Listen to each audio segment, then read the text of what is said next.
seeing that. Let's see.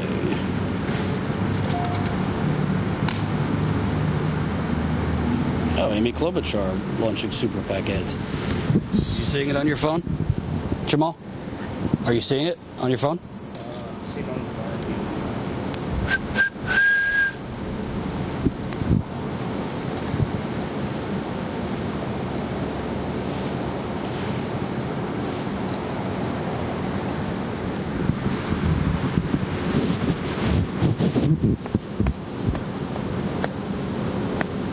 You see this live?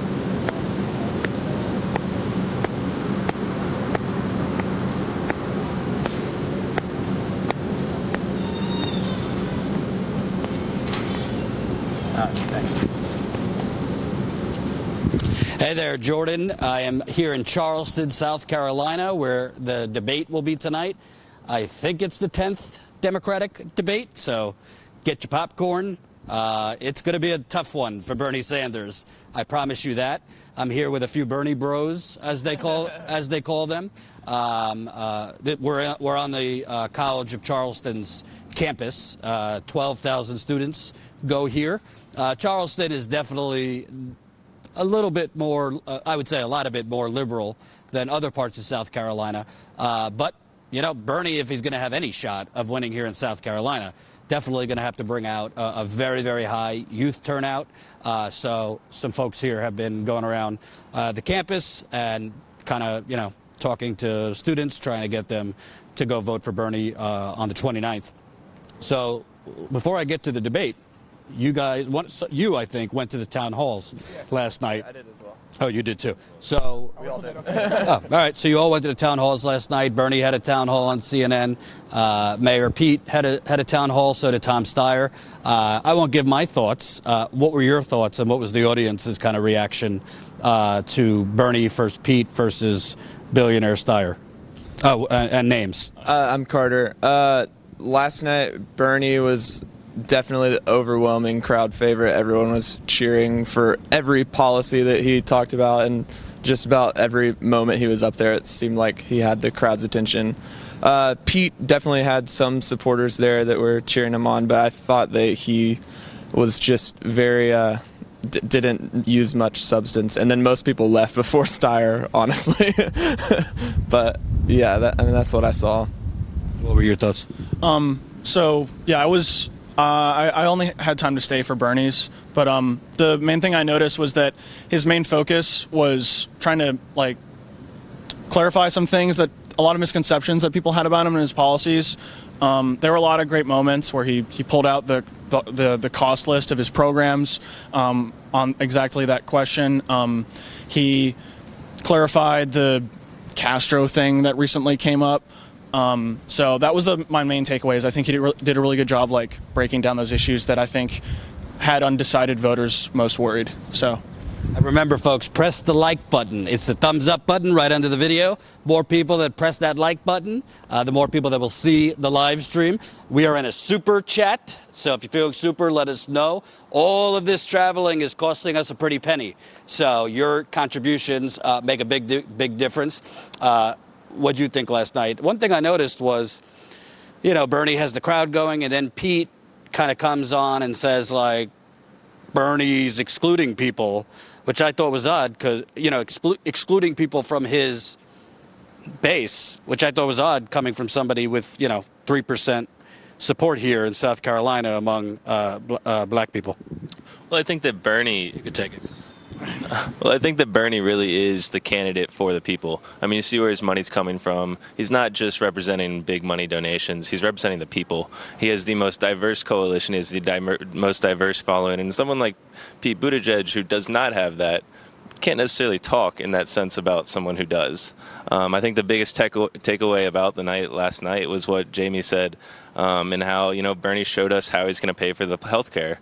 And that's what a lot of people were asking. And so, now that we have those answers, the support should grow larger. And, it's something that I find very, very infuriating, actually. And Bernie kind of brought it up during 60 Minutes Sunday night, but it doesn't get talked about enough. Yeah, it's great. Let's figure out how we're going to pay for things. But I mean, this is all ridiculous anyway, because the United States government doesn't actually pay for it. I mean, we just print money. Taxes do not pay for the wars we go to. It couldn't even cover, the appetizer of Afghanistan and Iraq, okay? The money is printed for these wars, for these tax cuts for wealthy people. So it seems that they're only fixated on how you're going to pay for it when it comes to health care for people, education for people, canceling student debt for people. But when Bernie, said to Anderson Cooper on 60 Minutes, well, you guys don't ask this for war and all these other things. It's just like an empty glare. And I'd like to see Bernie, bring that up more because, yes, we shouldn't just spend, like the Wild Wild West. But at the same time, it seems to be like this priorities is very twisted in terms of how are we going to pay for things. Yeah. What are your thoughts? He needs, I think that he should be making an empathy argument more than he does. The idea that neoliberalism says that our money should be going to killing people in foreign countries rather than helping the people who are here. I think that just about anyone in America would see that that's absolutely ridiculous. And I think if he keeps pushing that message, people understand. And if they use their reason and their empathy, they'll come to the right conclusion. Well, I also think it's kind of like why people are rationing insulin is because we're spending the money that could go to giving them insulin to bomb other countries, right, to permanently occupy other countries, to give tax cuts to Mike Bloomberg on stage with me. I mean, it's a very simple proposition. This is why people, one person in the audience last night said she's about to graduate with $200,000 student debt. Why she has $200,000 of student debt is so that Michael Bloomberg could, have his goodies and his tax cuts, and we could bomb, Yemen, and we could bomb Yemen, and we could bomb Somalia, and the 9 other countries we're bombing at one time. I'd like to see him make this argument because honestly, whenever even Congresswoman Ocasio-Cortez made this argument with Chris Cuomo a couple months ago, he had nothing to say. Sometimes you just push back to the point where we got you, and they have nothing to say. So I saw this last night too, where this is a lot about the framing of the questions. Where can you imagine CNN asking Bernie, or asking Pete, our current healthcare system kills between 40 and 60,000 people a year. How do you cover those? Your plan doesn't help those people. How do you excuse that? How can we pay for that? But if they were asked that question, like that person would be fired. It's all about the right-wing framing of these questions. How do we pay for things to help people? Not to mention that Medicare for all is cheaper to begin with, but it's all about the framing of these questions and the inherent biases that the media organizations have right now. So, yeah. Remember, folks, already got 230 people watching live. Smash that like button. Smash it into smithereens. I woke up at 5:30 a.m. for you. So smash that like button. Also, we need to keep growing. After South Carolina is Super Tuesday. That's 14 states. We're definitely not going to 14 states in 3 days, but maybe 1 or 2. But we need more funding. So I believe we're at 1,535 members, if memory serves me correct. So that would be 65 members away from 1,600. So sign up, statuscoup.com/join. Cheap as $5 a month. We're posting bonus content. We should have taken some bonus videos as I was eating that barbecue before I came here. Maybe later. So sign up, statuscoup.com/join, and make sure you smash that like button. Let me ask you, obviously I'm with a bunch of white dudes, but, I'm going to interview plenty of African Americans here over the next few days. Obviously, South Carolina, the name of the game is the black voters. 60% of the Democratic vote here is African American.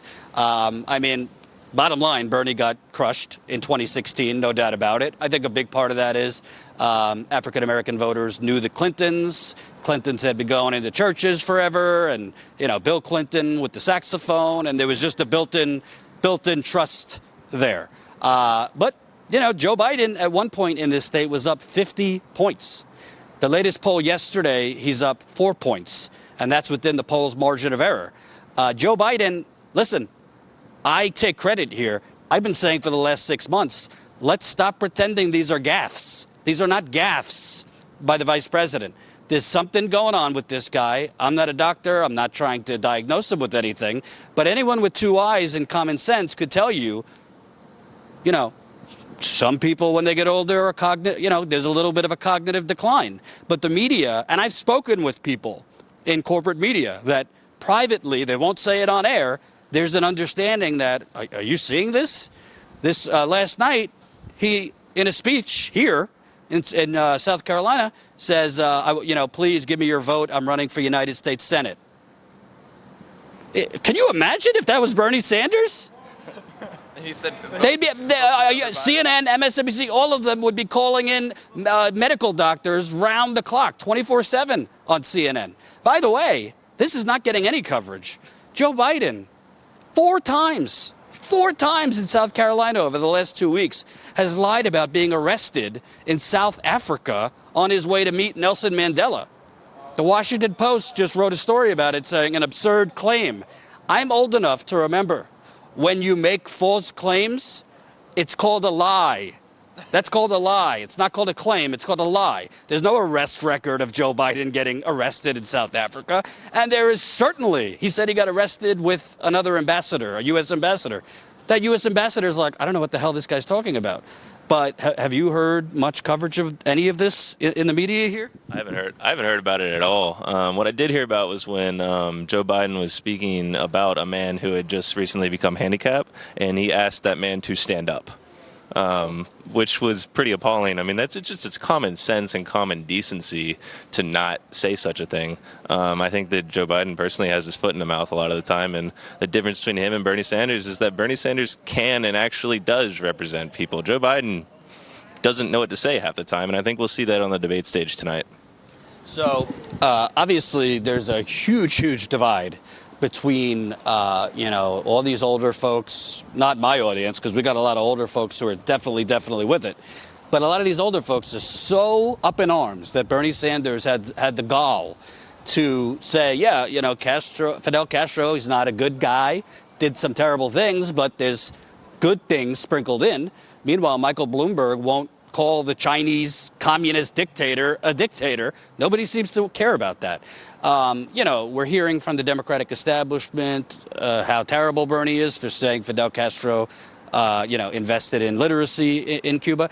I know that this doesn't particularly, if you have $300,000 in student loan debt, do you really give a damn what Bernie says about Fidel Castro? Same thing goes for if you're rationing insulin, if you're an older person. I think the media is trying to seize on things that traditionally have been those hot, press the button issues and you get people scared. But it doesn't seem to be working, at least in this electorate so far. Yeah, I think the thing with the media is that they're lying about what they are mad about with Bernie. They're mad about the policies, and they want to use these other things to try and get voters to not vote for him. But they all know that Obama said this exact same thing about Fidel Castro and how he actually has done good things to help out the people in that country. So I don't understand. I completely understand what they're doing. They're just trying to get people to focus on these things that are completely different than what Bernie is actually proposing, or without focusing on his actual policies. Mm-hmm. And when you look at what's going to happen tonight, Bernie Sanders has debate. At this point, you're probably between 2016 and now, he's probably 20 to 25 debates in. But he's never really been in a debate where he's the actual front runner, He's gotten attacked by the moderators, by a couple candidates, but there's a difference between that and you being the bullseye of everybody the whole time. I think they're not going to bother with Bloomberg as much this time. Oh, we got a Joe Biden shirt. They're not going to matter with...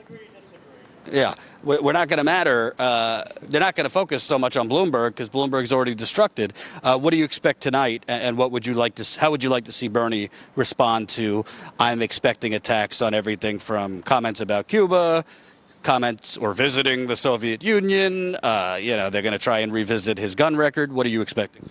I'm hoping that because in the past, I think the debate before last was his best performance yet, and that was because he was much more aggressive than he had been previously. Because usually, especially in both in 2016 and the first debates in this cycle, he was much more defensive. He didn't attack anyone unless he was attacked first, and even then he would like barely hit back.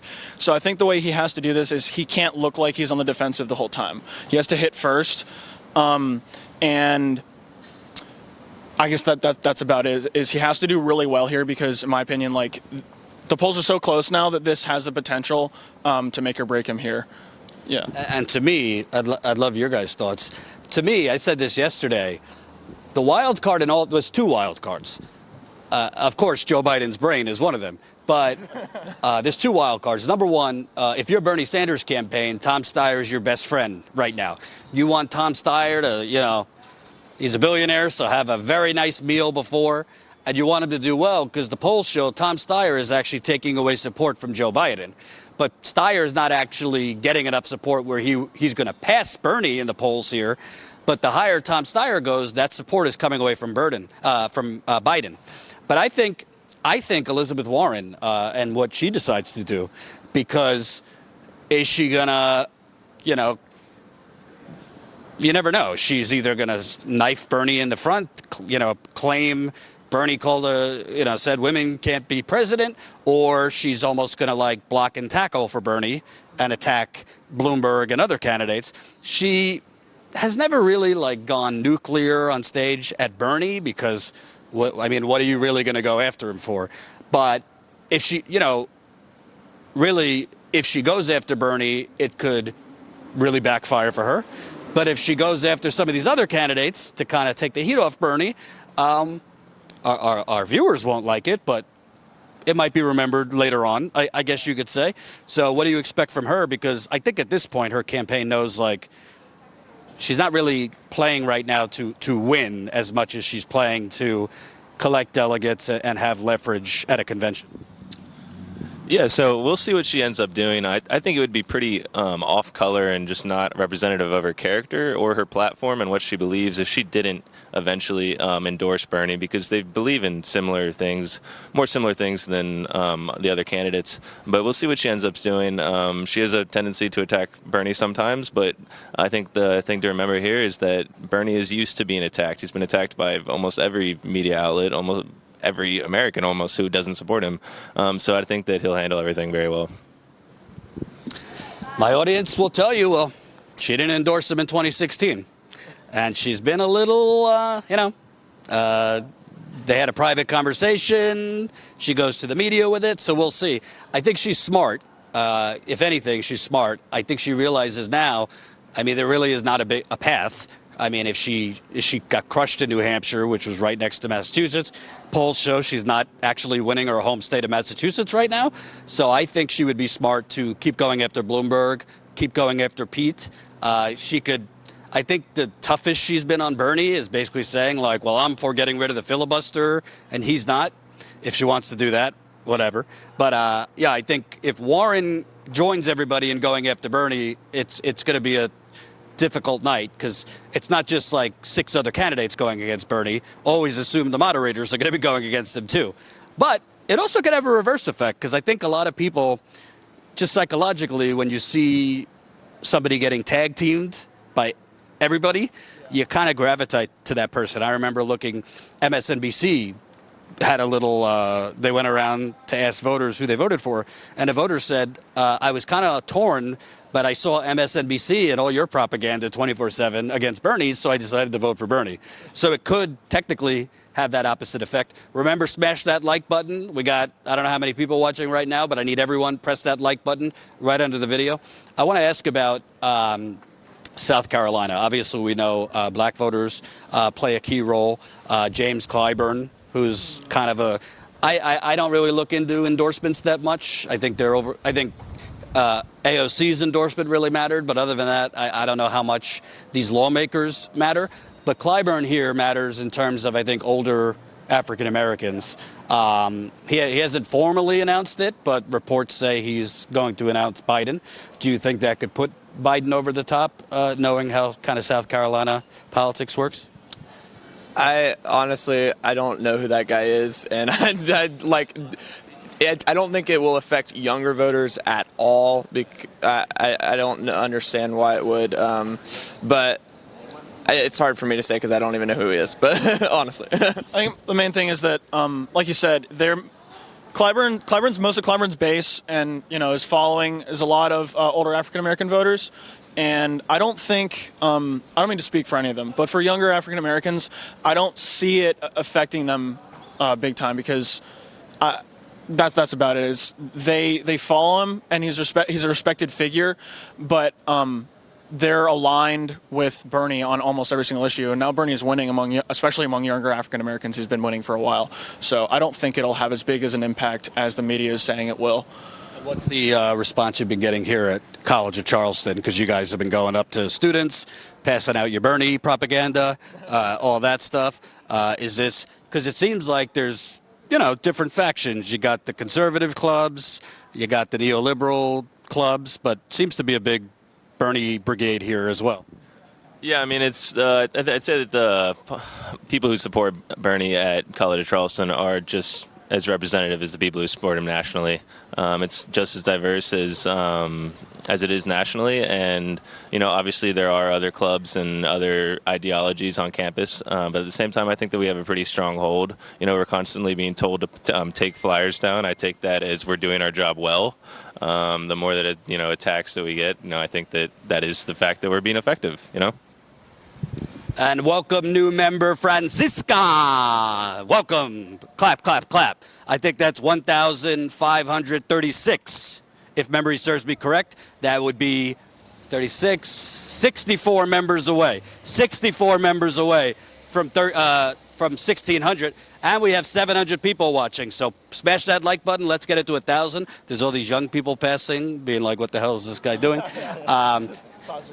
So let me ask you, I mean, not all of you were involved with 2016, but like I said, Bernie got clobbered here. Most African Americans didn't know who he was. That's different now.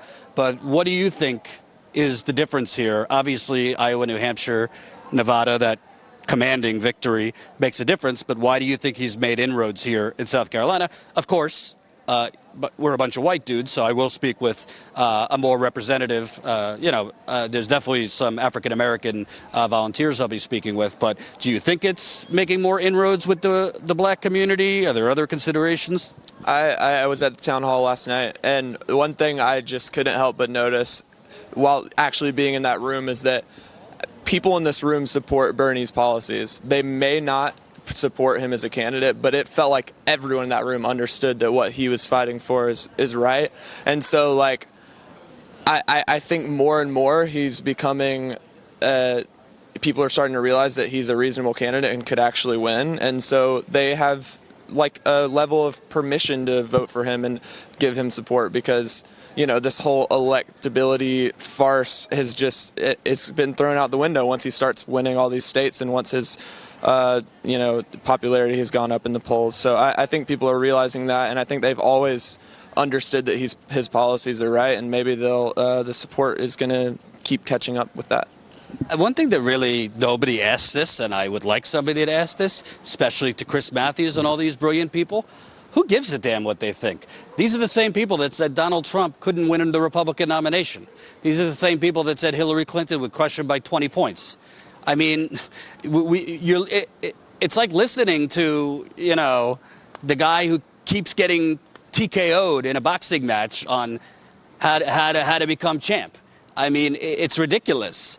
But these are the people that are just stuffed down your television sets, stuffed into the papers that a lot of older people read, and a lot of these websites. It's this, kind of conventional thinking of, oh, he's not going to win in the Midwest. Well, Bernie's right now leading Trump in Michigan, Wisconsin, and Pennsylvania. Last time I checked, I was talking to my cameraman about this, Jamal.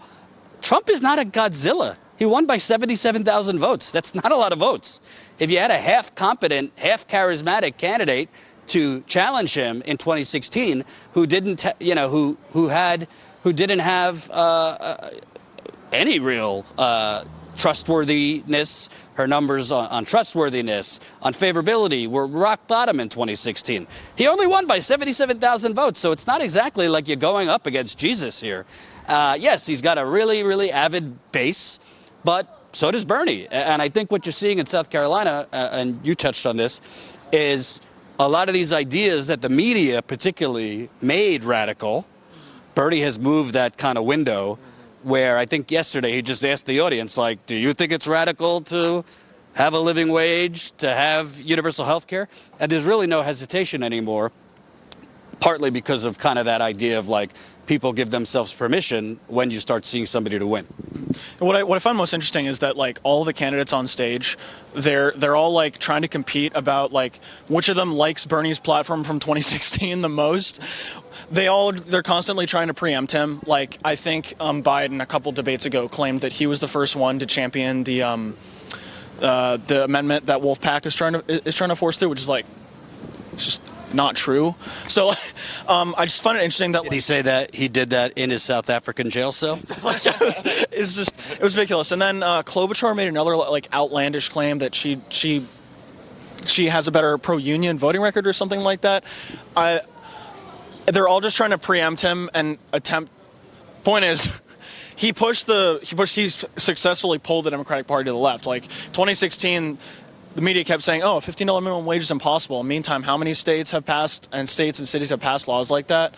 So, yeah, I think he's done a great job of pushing the party to the left, and now we just got to pull through.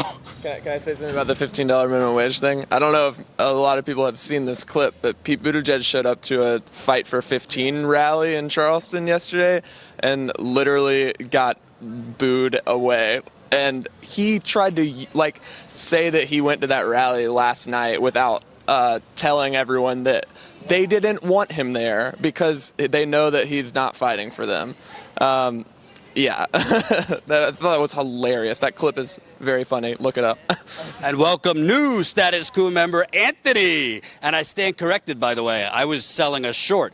We are actually at 1,545 members. So that would be 55 members from 1,600. And we got to hit 1,600 we got to hit more than 1,600 by the time the primary is on the 29th. So what is it, 29th Saturday? I think so.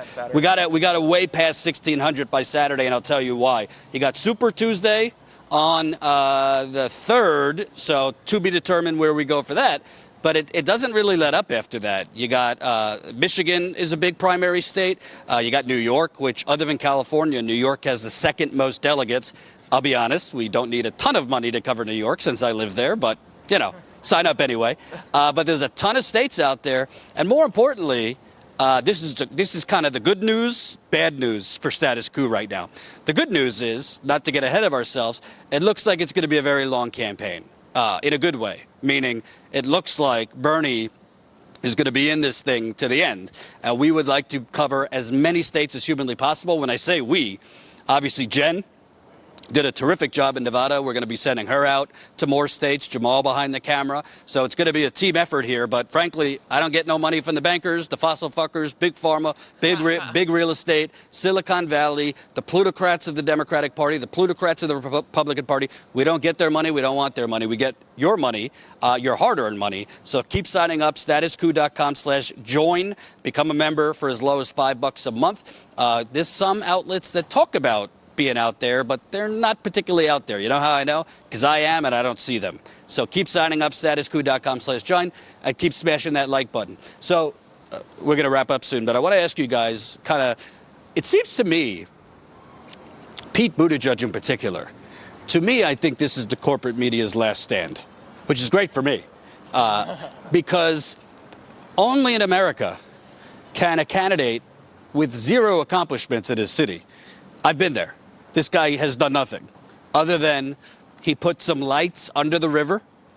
He put some lights under the river in South Bend to make it flashy and colorful. Nice. He put up some statues and roundabouts in South Bend. He basically sold 5 blocks to nearby Chicago restaurants. Basically said, you don't have to pay any taxes. You don't have to pay anything. We'll pay you. Please come here. So there's some new restaurants in downtown South Bend, I think a new posh hotel, which is bringing in, more young yuppies, because that's the name of the game, gentrification, which, by the way, Bernie is the only candidate I've heard even say the term gentrification on the campaign trail. But other than that, the rest of the city outside of downtown is rotting.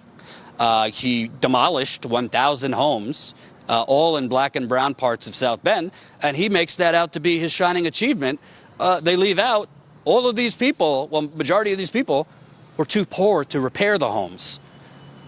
They went to him. They said, maybe you could work with us, some investment from the city to help us fix these roofs, to help us fix whatever's wrong. And what did they do? They hit him with heavy fines. They enforced zoning laws in a draconian way, and they leveled these homes. We went through. We have a video up on the channel, Google 1,000 houses in 1,000 days, status coup. And this guy is saying, like, I'm the new leadership, I'm the next level of leadership, and, you know, all these vague consultant-crafted terms. And the reason I'm bringing them up is because when you go down the list, there's really nobody, you could argue Warren, there's nobody other than Bernie running on actual policies. Biden has no policy. His policy is let's restore the soul of America, whatever that means. Amy Klobuchar, I don't know what she was running on, other than, like, Midwest nice.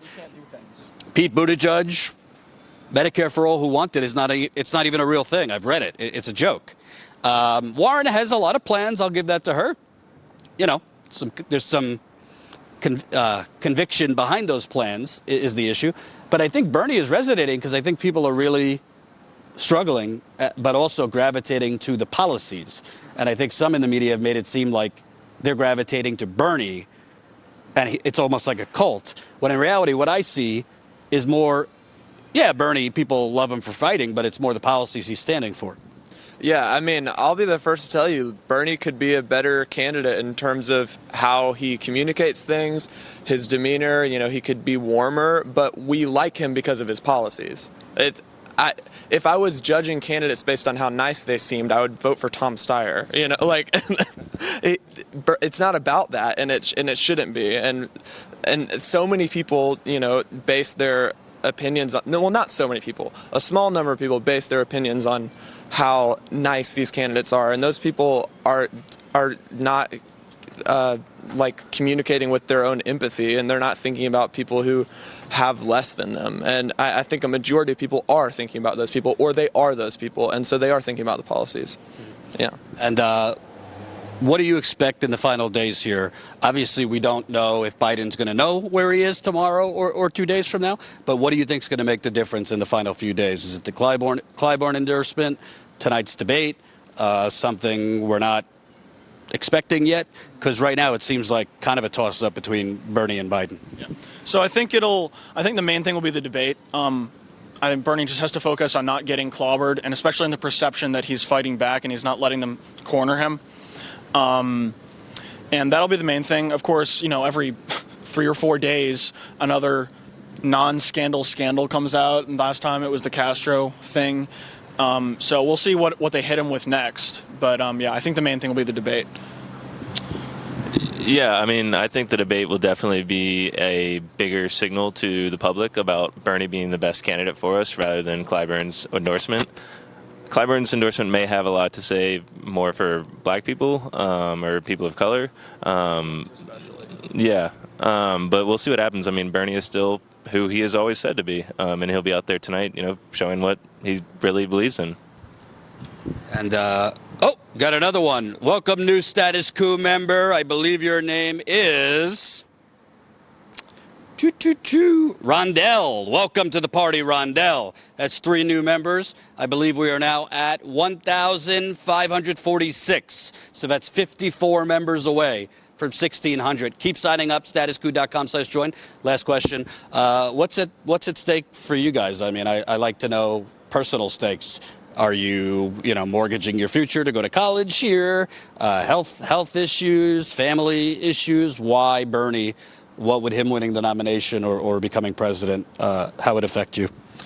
For me, it would free me up from being dependent on my parents, which comes with a lot of stipulations on how I have to live my life, and I don't really want those stipulations. So the economic freedom that would come from his plans would allow me to live an independent life and do the things that I want to do.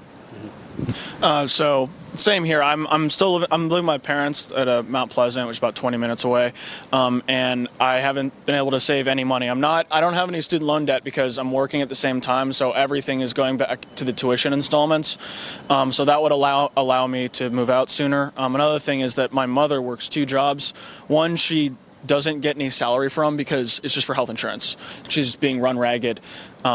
Which is probably hurting her health, ironically. Yeah, exactly. So those are the main 2 issues for me. And, of course, there's climate change also, which is a huge thing down here. Can you kind of talk about that? Because they were talking about it in Charleston, particularly. How has the climate crisis affected things then?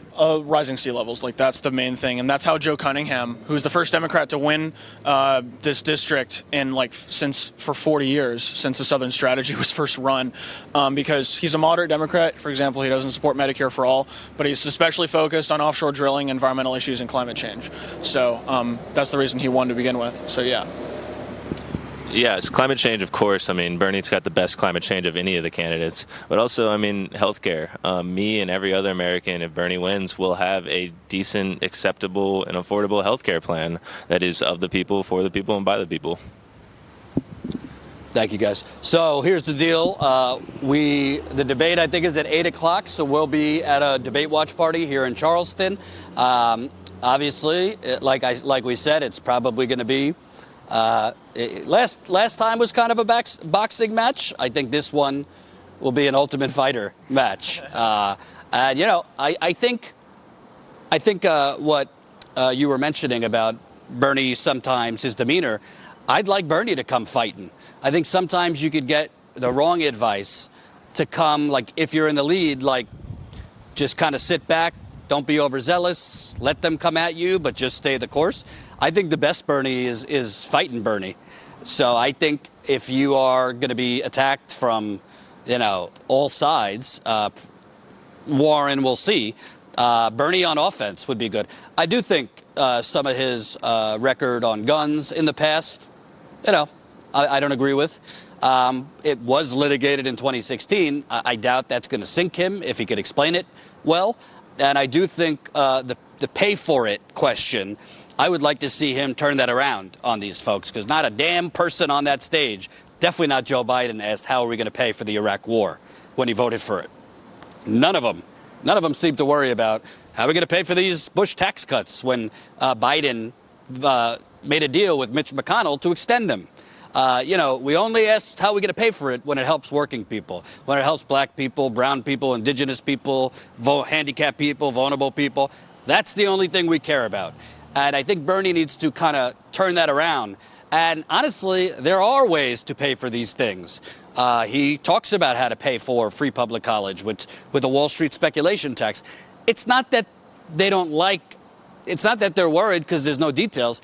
They don't like how he's going to pay for it, because a lot of these media people are owned by multi-billion-dollar corporate conglomerates who would be harmed by Medicare for all. For example, Comcast owns MSNBC. Comcast lobbies the government for all sorts of goodies, right? Well, Comcast, a lot of the people investing in Comcast are Wall Street banks. Same goes for AT&T, which owns CNN. I mean, the list goes on and on and on. It's all one big revolving door, and they're all part of it. So it's not like CBS, for example, is hosting the debate tonight. In 2016, the CBS News chairman, Les Moonves, basically said Donald Trump's terrible for America, but he's great for us. Said ratings are through the roof. That's what they care about. So I hope Bernie comes out fighting. I think this idea that he's going to be vetted. I don't know any candidate who's been more vetted than Bernie Sanders. Yeah. The Washington Post has one person, Jennifer Rubin, who literally writes at least 20 articles a week on him. 90% of it is all fanciful nonsense. So we'll see. Final words. Anything you want to say to the audience about what you're expecting and hoping for? No expectations. Just make sure you guys get out there and vote and try and bring as many people with you as possible. We're going to win this thing. About the same thing is it's not just, to get rid of Trump. The goal is to, as Bernie says, to transform the country. And And that's what I think a lot of Democrats miss, is that they're so focused on getting rid of Trump, they don't care about what happens after. I don't want to get another Democrat in office just for it to be another 8 years of Obama where nothing substantial was reformed. So that's my take. Yeah, rally the troops, and what Bernie's been saying the entire time. It's not me, it's us. Cool. Thanks, guys. I'm going to stay live for a few minutes. So. Cool. You have a good one. Thanks, man.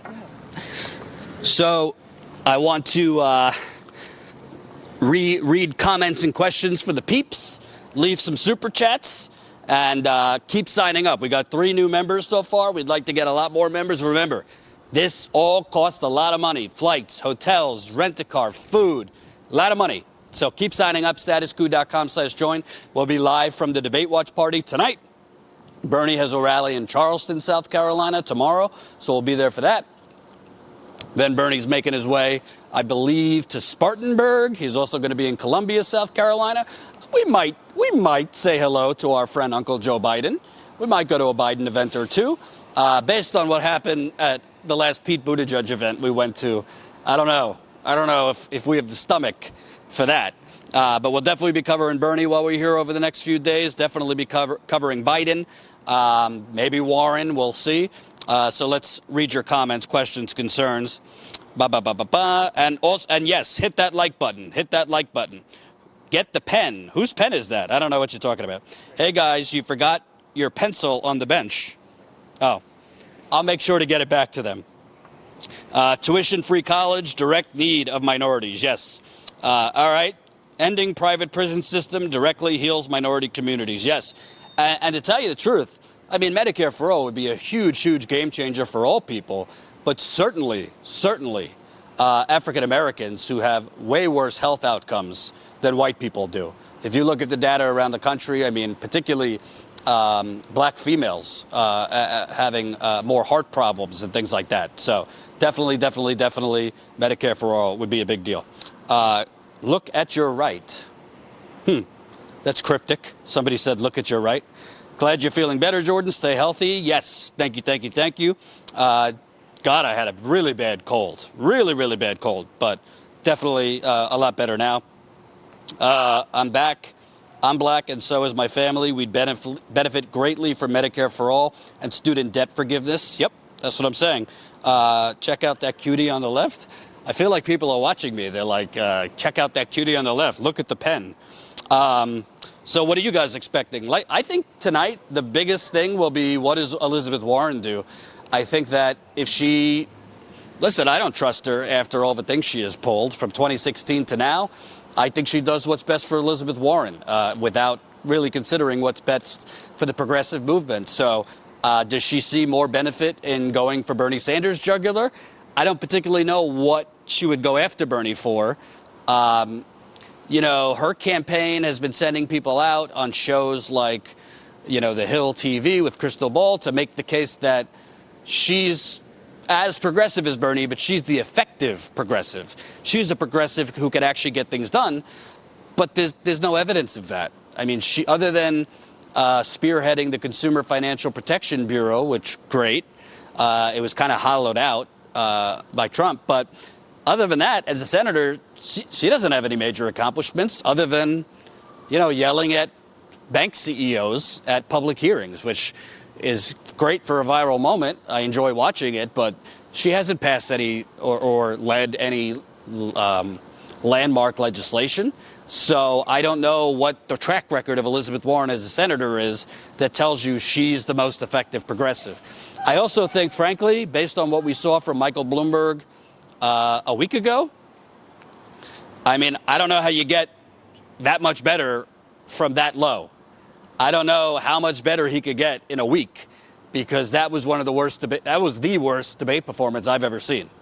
Buttigieg, listen, he's got 5 days. He's not going to, rewrite. He's not going to capture the hearts and souls of black people in South Carolina. It's not going to happen. I think he's going to keep going after Bernie. I think he's going to, probably play the military card as somebody who fought for this country. How dare you praise Fidel Castro? That's the best they could do. They're going to press on those issues that will scare the living hell out of older people, that will really get into the heads of older Americans who lived through the Cold War, who still have very, very negative responses in terms of communism and socialism. And I think Bernie just needs to say, I'd love to hear Bernie say, well, did any of you condemn President Obama when he went to do photo ops with a murderer in Crown Prince Mohammed bin Salman from Saudi Arabia? That was fine, right? I mean, Obama went, took photo ops with King Jordan, the King of Jordan, brutal, murderous dictator. It seems that we don't have a problem with our political leaders praising, meeting with, doing photo ops with murderous dictator thugs that are good for our business interests. But if it's someone like Fidel Castro who wouldn't give the oil to America, who wouldn't hand over Cuba's natural resources, that's a bridge too far, praising Fidel Castro. So we'll see. Let's see. Nelson Mandela. And you know what? I'm not betting on it. I'd be shocked if CBS brought up the fact that Joe Biden has lied routinely. It's not just that he lied about being arrested in South Africa on his way to meeting Nelson Mandela. He also said that later, when he was vice president and he met Nelson Mandela hugged him and thanked him for getting arrested. So these are two whoppers. So it's not like you could claim like, well, maybe, he confused being arrested somewhere else. I don't know. I mean, there's no record of him being arrested in South Africa. The ambassador that he said he was arrested with said, I wasn't arrested in South Africa, and neither was Joe Biden. But as Sean King has reported, Joe Biden has lied for decades in front of black people in churches about being participating in civil rights sit-ins during the civil rights movement. I mean, this is not me saying these things. This is fact.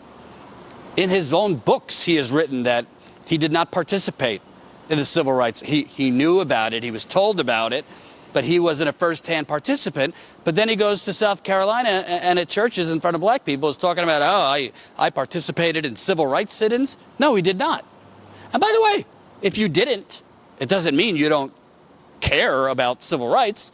But, as a white person, I'm offended. So I can only imagine as a black person how offended you would be if somebody coming to South Carolina and other parts of the state and saying, they know me. This is what Joe Biden says. They know who I am.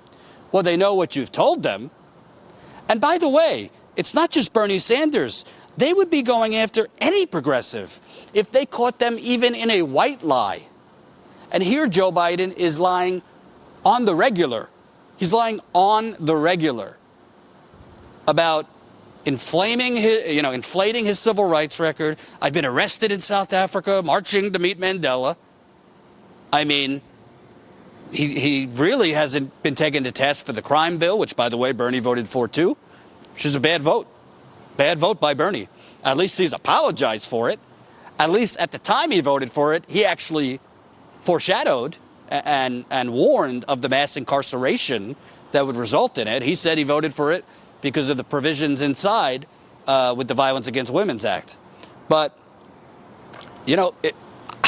I just don't know how Joe Biden gets away with these things. I also don't know, I don't get personal. I don't talk about candidates' families. But at a certain point, where are the people around Joe Biden? Friends, family, political advisors stepping in here. A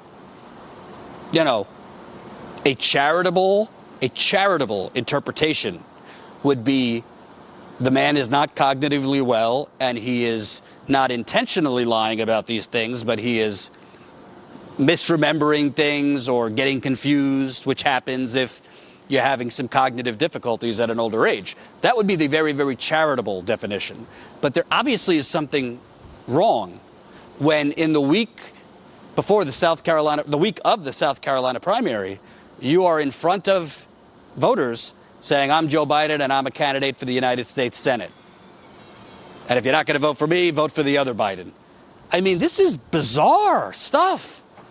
He doesn't know where he is. He doesn't know what the office he's running for is.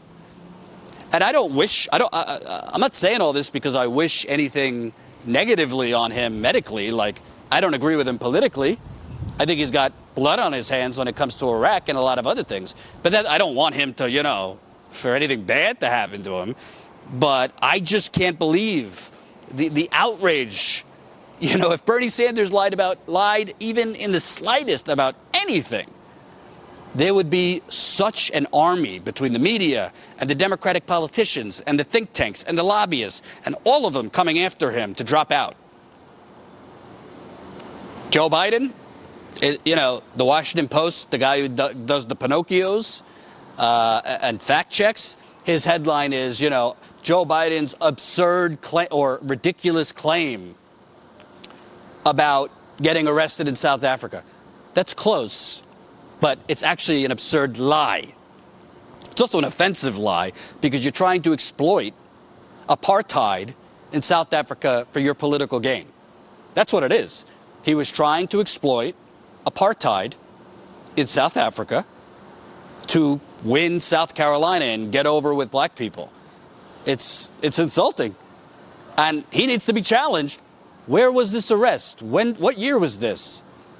Why are there no records? Why is the ambassador you said you were arrested with say that never happened? Why have you said you participated in civil rights sit-ins when there's also no record of that? Bernie Sanders, who there's photographs of being arrested while marching for civil rights in the 1960s, the Democratic establishment said that's not enough. He's still out of touch with black voters and civil rights.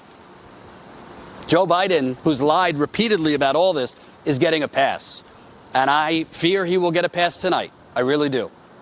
So before I end, let me remind you folks, we gotta grow. I think we've gotten 3 members while we've been live. We got to do better than that. If you're not a member, here's why you should join. Not only will, as more membership growth means we could travel more on the campaign trail, but it's not just that we could travel more, we could grow our resources. Right now, it's just Jen, myself, Jamal, Colin. It takes a lot of work to be on the campaign trail. It takes a lot of work to do stories, not just on the campaign trail. It takes a lot of work to make sure you get the facts right, to produce these videos in a timely manner, to grow our social media. Right now, I think we've passed 20,000 on Twitter, which is great.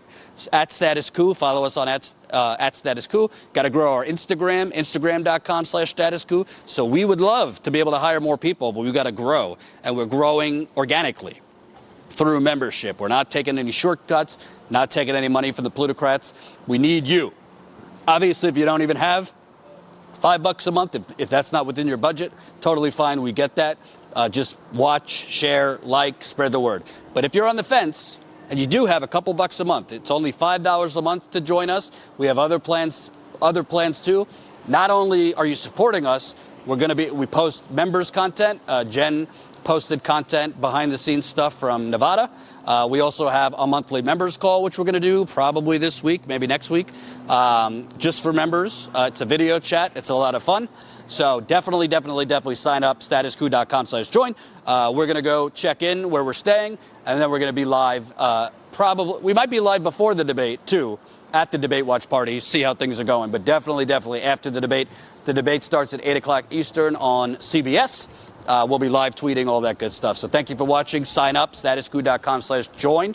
And also, if you have not signed up for our email list, what are you doing? Sign up, statuscoup.com. Enter your email there. If you're already signed up for our email list, make sure to go to your spam folder. Make sure we're not going to spam, because we have been going to spam to a very, very large number of our email lists. Go to spam, mark it that we're not spam, so it'll go back into your normal. And also, we usually send out text messages when we go live out in the field. So definitely join our text list. You'll get a text when we're live in the field. Text COUP to 474747. That's COUP to 474747. Peace out.